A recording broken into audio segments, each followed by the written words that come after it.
This is James Luckton, delighted to be joined with Jason Moloney. Jason, how are you? Good, mate. Good to speak to you again. And Absolutely. yeah, end of a very big week of training, very productive week. So yeah, a bit cooked at the moment, but excited for what's to come. Absolutely. And big news was announced recently for yourself. WBA World Bantamweight title on the line. Vincent Astrolabio, I hope I pronounced that correctly. That's who you'll be fighting in May the 13th on the undercard of Janabek versus Butler. Um, First of all, another world title shot. How excited are you? Yeah, very, very excited, mate. Yeah, third time lucky. I obviously since the defeat of Anui have just been trying to rebuild myself and get better and better and get myself into the position to fight for another world title. And yeah, been sitting at number one in the WBC and the WBO for a while now, and finally here's the opportunity.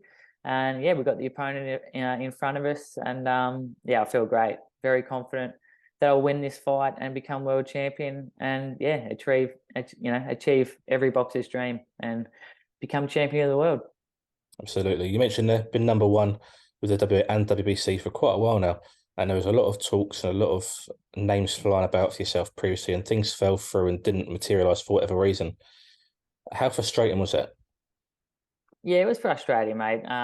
Obviously, I was happy. I was in a good position. I was rated number one, and I knew he vacating meant I was going to fight for the world title. So, yeah, I mean, I was excited about that. I knew that I was going to get the chance to become world champion, and that's what I've been working for so long now. So, yeah, I was excited. I just wanted to lock in a fight and know who I was fighting, and get working towards that, and start training for that certain opponent. But obviously, yeah, different things happen. I wanted the Donaire fight. People can claim that I was ducking him and whatnot, but mate, I said to Top Rank and I said to my manager Tony, that's the fight we wanted, and I was really hopeful we'd get that fight to be made, but it didn't eventuate. And for one reason or another, mainly due to Top Rank and Probellum issues there, the fight wasn't going to happen, and Top Rank said, "This is the route we're going to take you, the WBO, and you're going to fight at Vincent Astrolabio for the vacant belt. We're going to put it on this show." And yeah, I mean, I'm stoked. That's it. I've been working towards become world champion, and here's my shot. So yeah, I wasn't disappointed once that was made. I'm still hopeful that once I get past Astrolabio and become world champion, that those other fights, the fights with Donaire and the fights with Rodriguez and the fights with Takuma Inui, and those fights can be made. But right now, my full focus is just on beating Astrolabio and becoming world champion. Absolutely. I just want to go back on something you mentioned a moment ago, Jason, and that was the rebuild. Having to almost start again. You had a couple of fights back in Australia. What was that process like for yourself to rebuild and get back to where you want to be? Yeah, I mean, it was a long process, but I enjoy that. Every day I'm just trying to get better and better and be the best fighter I can be. And I knew that it was, of course, boxing. It's a brutal game. It's a big game of snakes and ladders. One big win and you're right up there. And after you take a loss, the rebuild can be, a slow, lengthy process. But yeah, I was willing to fight everyone they put in front of me and take the hard tests and you know beat the likes of Josh Greer and Aston Palikte and Kai Kano, who was the WBC number two, and take the hard fights and earn my position to get that world title shot. And yeah, I think I've strung together some good performances and definitely showed that I've improved a lot as a fighter. And now I feel 100% ready to go and win and become world champion. As devastating as those losses were, they forced me to get back in the gym and work harder and keep improving. And yeah, I feel like I'm a much more complete fighter now and a much better fighter than, the fighter that lost to Rodriguez and the fighter that lost to Inui. I think I've improved heaps since those fights, and now it's time to prove it and yeah, start my reign as champion.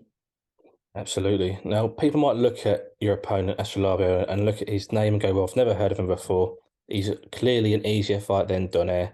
it could be a walkover for yourself. Now, this is a guy who beat Rigondo, so that in itself just shows how dangerous he can be. Just tell us a little bit about your opponent and what you know of him. Yeah, that's right. He's going to be hungry. It's his first shot at a world title, and yeah, he's in good form. As you said, he just beat Rigondeaux, and then he went on and beat Potapov in a world title eliminator. So there were two fights that I guess on paper he probably wasn't expected to win, and he won those fights and he's earned his position. He's earned his right to fight for a world title. And yeah, I mean, he's a dangerous fighter. World titles don't come easy, and I'm expecting a tough fight. But I think I've got him covered in all areas, and I think I'll be too experienced and too good and too smart, and just an overall a much better fighter than he is. I believe that I'm a level above him, and now I've got to go out there and prove that and beat him. I want to just go back a second as well and just talk about your losses that you've had. So you lost to Manuel Rodriguez a while back, and then more recently, Inoue. Obviously, Inoue, he's obviously pound for pound one of the greatest fighters out there at the moment. Was it not necessarily easy to take the loss? Was it easier to take the loss against Inoue than it was to Rodriguez, as you'd already been beaten before? You'd already knew how to go through defeat. Nah, I don't think so. I think they both hurt just as much. I wasn't the sort of guy that's going to go in there against Inui and just, I'll give him my best crack. No one's expecting me to win. I went into that fight really believing that I was going to get the job done and beat him. And, beating a guy like that would have just catapulted my career, would have been a superstar overnight and would have held, multiple belts and been the king of the division. So I was so hungry and so determined to win that fight and put a lot into that preparation. And yeah, they were both of those fights were devastating to lose. But as I said, I didn't sort of let those losses keep me down or take any time away from the sport or anything. I was straight back in, hungry to get better. And those losses definitely helped make me a much better fighter. Obviously, no one wants to lose, but yeah, I think they've definitely helped shape me and become a much better fighter. And now, third time lucky, winning the world title, I think it would just be even sweeter to win it, knowing that I've traveled the hard road. Nothing in my career has ever come easy, and I've earned this position and I've earned this belt, and now I've just got to go out there and get it. Definitely. For me, that the fact that you were just as devastated on both of those, even though you'd already been beaten beforehand, that shows me your mindset, your heart, your will. Talk about your mindset. Is it unbreakable? Is it something that is one of your biggest tools? Yeah, I think I've got a pretty strong mind. I'm just so dedicated to the sport. I love this sport and want to achieve as much as I possibly can. And it hasn't been an easy road, and I bet there's a lot of fighters and a lot of people out there that would have just thrown in the towel and said, enough's enough. I'm not going to make it. But I've always believed that I've got what it takes to become world champion and achieve the dreams that I've got in this sport. And now's my time. I'm 32. I'm not getting any younger. I still feel fresh. I still feel 25, and the body's still holding up great. But I'm aware that I am 32, and the years are ticking by very quickly. And I've got to go out there and start winning these world titles and start my reign as the champion. Because yeah, I've got big goals and big dreams, and I'd love to be undisputed bantamweight champion. And to make that happen, I need to start winning these belts and start really proving what I'm about and showing how good I am. And it all starts on May 13 with Astrolabio. I need to go out there and have a really dominant performance and beat him in spectacular fashion and put out a statement that I'm the new king of the bantamweight division. Definitely. As you know, I've just off a call with your brother Andrew, and he said one of his dreams was to become a world champion at the same time as yourself. He fights a week later than you for a world title again. What would it mean to yourself for you both to be world champions at the same time?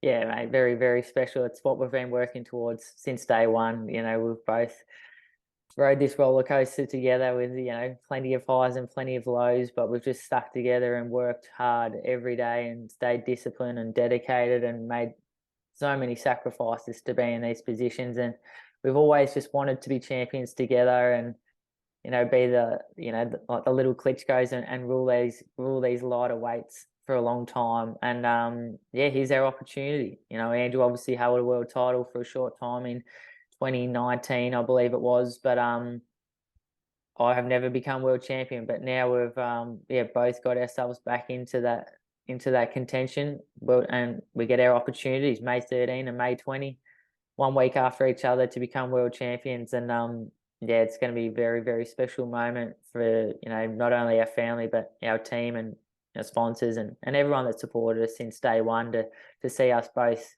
go out there and achieve our dreams, and get on that plane with 2 world titles around our waist, and come back and share the belts and share the memories with everyone that support us along the way. It's going to be really special.